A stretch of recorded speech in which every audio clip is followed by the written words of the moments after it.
మాజీ మంత్రివర్యులు కేటీఆర్ గారు గద్వాల పర్యటన చేస్తున్నారని తెలుస్తూ ఉంది. చాలా విచిత్రం అనిపిస్తూ ఉంది. ఏ ముఖం పెట్టుకొని గద్వాలకు వస్తున్నాడు అన్నది కాంగ్రెస్ పార్టీ తరఫున ప్రశ్నిస్తూ ఉంది. 10 సంవత్సరాల అధికారంలో ఉండి గద్వాల అలంపూర్ రెండు కూడా ఆ రోజు కానీ ఈ రోజు కానీ తెలుసుకున్నారు కదా.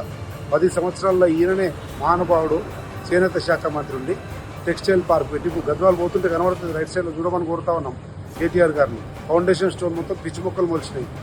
ఏం లేదు, లుటపీస్ చేనేత కార్మికులను మోసం చేస్తే పొద్దుమని లెగిస్తే తండ్రి కొడుకులు ఆర్డీఎస్ మీద పాదయాత్ర చేసినామని చెప్పుకునేటోళ్ళు ఆర్డీఎస్ మీద కోట్లాడి తెచ్చినటువంటి తుమ్మిళ్ళ ప్రాజెక్టును సగం పూర్తి చేసి మల్లమ్మ కుట్ట పెండింగ్ పెడుతుంది. అట్లే 100 పడకల ఆసుపత్రి ఓపెన్ కట్ చేసి ఇంజక్షన్లే, డాక్టర్లే, సూదులే ఏది లేదు.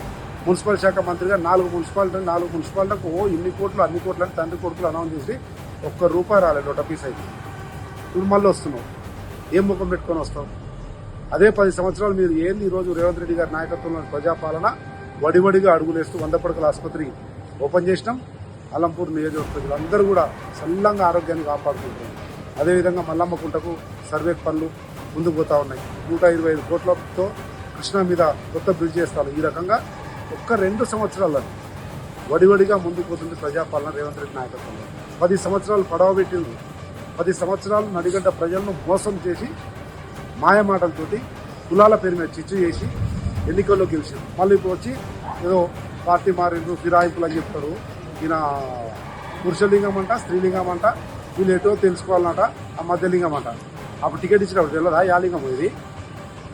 ఆ రోజు నేను ఎమ్మెల్యే ఉన్నప్పుడు, పార్టీ విప్పుగా ఉన్నప్పుడు మా కాంగ్రెస్ పార్టీ నుంచి 15 మంది టీడీపీ నుంచి డిఫెక్ట్ అయిన రోజు నీవు నీ నాయన అడ్డగోలుగా రాజ్యాంగాన్ని ప్రజాస్వామ్యాన్ని మొత్తం కాలరాసి తీసుకొని పోయి మెర్జీ చేసుకోవడం ఏమైంది? అప్పుడు స్త్రీలింగాలు పురుషలింగాలు కనిపిలే, రాజ్యాంగం కనిపిలే, సుప్రీంకోర్టు కనిపిలే.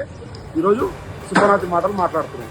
రాజకీయాన్ని మీరు చేస్తే సంసారం, మేము వేరేలు చేస్తే వ్యభిచారం.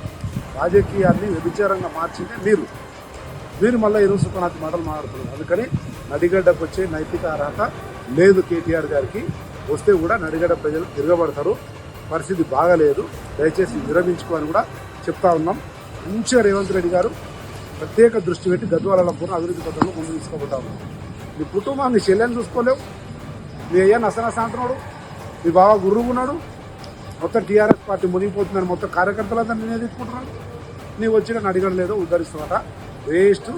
ఇంకా నల్లిగడ్డ ప్రజలు మోసపోయే పరిస్థితుల్లో లేరు. మాయమాటలు పనిచేసి తిరుగు ప్రయాణం అయితే మంచిది అని చెప్పి విజ్ఞప్తి చేస్తూ ఉన్నాం.